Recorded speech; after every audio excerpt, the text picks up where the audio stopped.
Hello everybody, it's Hater, and welcome back to another Destiny 2 build video. Today's video is going to be a little special because we're finally finishing off the trio of solo Grasp of Avarice builds. Last week we did the Warlock, you guys absolutely loved it. Not too long ago we put up the Titan build, and today is gonna be the Hunter build. But as per usual guys, if you enjoy the build and this helped you solo flawless the Grasp of Avarice dungeon, then leave a like on the video, leave a comment down in the comment section if you did it, and subscribe to the channel if you haven't already so you'll be up to date whenever a new build video goes out. Now without further ado, let's get into the video. And the first thing I want to talk about in terms of difficulty, this is easily the hardest of the three classes to solo the dungeon with. So if I could recommend, I would just say do this on your Warlock or your Titan for ease, but if you want the challenge like I do, or you want to help people out who are Hunter mains, then that little heads up beforehand is best to be known. But starting off with the overview of what the build is going to be, we're going to be doubling down, actually more like tripling down on survivability going into this because, as we know, Hunters don't have any survivability supers like the Ward of Dawn or Well of Radiance. And I thought really long and hard about what to use to go into the dungeon with for the best possible outcome, and Top Tree Tether ended up being the overall best option to bring. The main reason being Vanishing Step, so whenever we dodge, we go invisible. This being paired with Marksman's Dodge and 100 mobility really allow us to just dip in out of cover whenever we want, especially when we have to deal with stuff like the Ogre Beam on the Ogre boss, or the endless onslaught of adds in the final boss. Then to enhance it even further, we're going to be pairing it with the Wormhusk Crown exotic helmet, allowing us to gain HP back whenever we dodge, basically creating a pseudo panic button whenever we need it. And then for the rest of Top Tree Tether, we have the Snare Bomb to disorient enemies and create a wombo combo, then abuse Deadfall for the Ogre room in the final boss room with its extended range. And don't get me wrong, I did consider bringing Bottom Tree Tether with Omnioculus in, but I felt that specifically for this dungeon, Top Tree Tether would outperform it. With the main exotic and the subclass out of the way now, let's talk about the mods that make the build. And for the main two mods of the build, we're going to be using Well of Life, so whenever we pick up a Solar Elemental Well, it gives us 10 seconds of constant healing, and Protective Light, so whenever our shields break, it's going to consume all stacks of Charged with Light and give us a 4x damage resistance for 10 seconds. These two mods together is the reason why I said earlier we're tripling down on survivability. But how do we get said Solar Elemental Well and stacks of Charged with Light? This is where the build is going to get interesting, because we're going to be using the mod Explosive Well Maker so that explosion kills can create said Solar Elemental Well. And there are going to be two ways that this Solar Elemental Well is going to spawn within our build.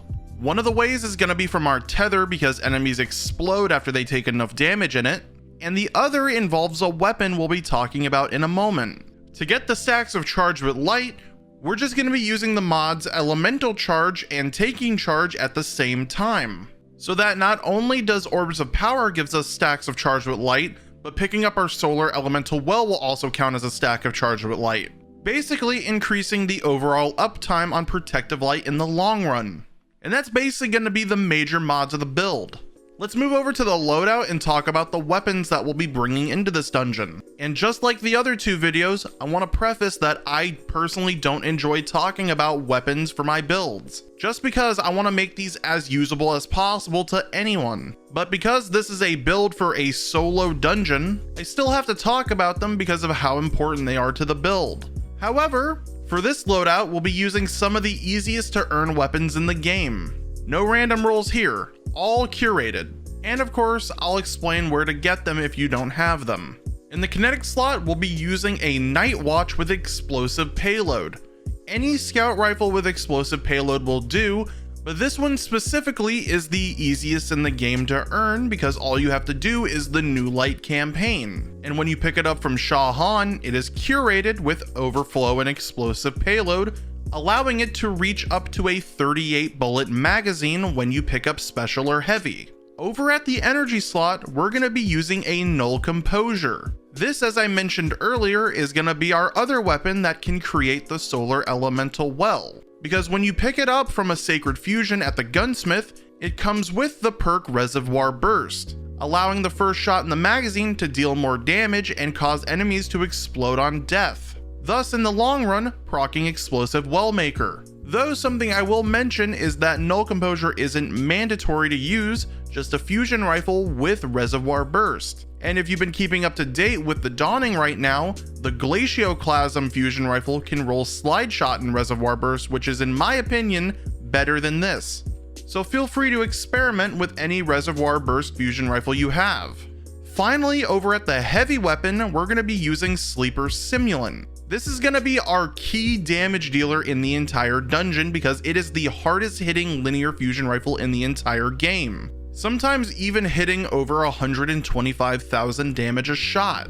Unfortunately though, we're not going to be seeing that kind of damage when we're running this solo. The most we will probably see is around 90,000 instead because we don't have things like Bubble or Well of Radiance. And that's pretty much going to be the loadout we bring into the dungeon. To get a better idea where every mod's gonna go, let's move over to my hunter and give an example of what the build is gonna look like. Over at my Wormhusk Crown, I have this as solar and I'm using Explosive Wellmaker at the end with a fusion rifle ammo finder.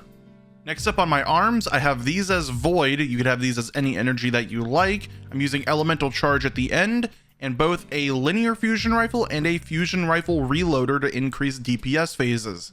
Over on my chest pieces, and I say chest pieces because we're using 2 of them in this build, you don't have to, I just recommend it. I have one of them as arc, and then I have one of them as void, so I could fit their elemental resist mods inside of them depending on what part of the dungeon I'm in. When I'm fighting the ogre boss, I have the void one on so he doesn't melt me instantaneously, and then pretty much for the rest of the dungeon I have it as arc.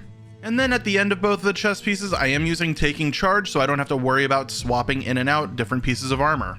Next up, over at the boots, I have these as void and I'm using Protective Light at the end with the Better Already mod giving me health whenever I pick up Orbs of Power, and a ammo scav of my choice, which in this case is going to be the Artifact Linear Fusion Rifle and Fusion Rifle Scavenger. And then finally, over at my cloak, I have this as solar with both Well of Life at the end and Particle Deconstruction for the Fusion Rifle and Linear Fusion Rifle DPS. Overall guys, that is the overall build. Before I let you guys go off and do the dungeon, here's some tips that I have that could help save you some time. The first tip and the most obvious is going to be the 10 Burden by Riches effect. Basically meaning every time you pick up 10 exotic engrams on the ground, you instantaneously get all of your ability energy including super back. This is going to be useful primarily in the ogre boss and the final boss. When you're fighting the ogre boss, you want to make sure that you have your Scorch Cannon and your super ready before you go into any of the rooms. In the example in the background, I wait until I shoot the door opens, and I shoot my tether into the back of the room so it catches all of the adds. After they all die and I pick up the engrams, I already have my super again to go into the next room or DPS. You could do something similar in the final boss room where you can just save your super for clearing out a lot of the adds right before DPS. Something that I messed up a lot during the dungeon, which this also qualifies as tip number 2, is don't tether the bosses when you're using particle deconstruction. Something that some people don't understand about damage modifiers in Destiny 2, which I have a video talking about if you're interested, is that certain things will stack with certain things, and sometimes other things will just negate themselves completely. Which for the case of tether, when you apply it to a boss, it completely turns off particle deconstruction, making you lose overall DPS in the long run. And then finally, the final tip involves where you're gonna DPS in the boss fights, because as I stated before, hunters do not have survivability supers like the Well of Radiance or Bubble. For DPS over at the ogre boss fight is gonna be a little interesting, because the moment you finish dumping your stacks at the crystal, he's gonna praise the sun and you're gonna run to the right onto the platform by where one of the doors are. While standing up on top of this platform, he's not going to start bum rushing you when he gets lower on HP, and you can use the box to the right to kind of peek him properly. In about 4 damage phases, you should nail him down like I did, unless you are really unlucky. But for the final boss room, it's much more simple. When you finish dumping all of your Burden by Riches stacks at his crystal, there is like a cylinder-like platform you can jump over to the side of the map. Not only will this act as cover from the enemies on the right or middle, You can confidently DPS there until it's over and you have to rinse and repeat the cycles. Overall, guys, that's actually all of the tips that I have for the dungeon and the build for the video. So let me know down in the comments if you ended up solo flawlessing or soloing the dungeon after watching this video. Either way, guys, that's going to be it for me. I will catch you all in the next one. Bye bye.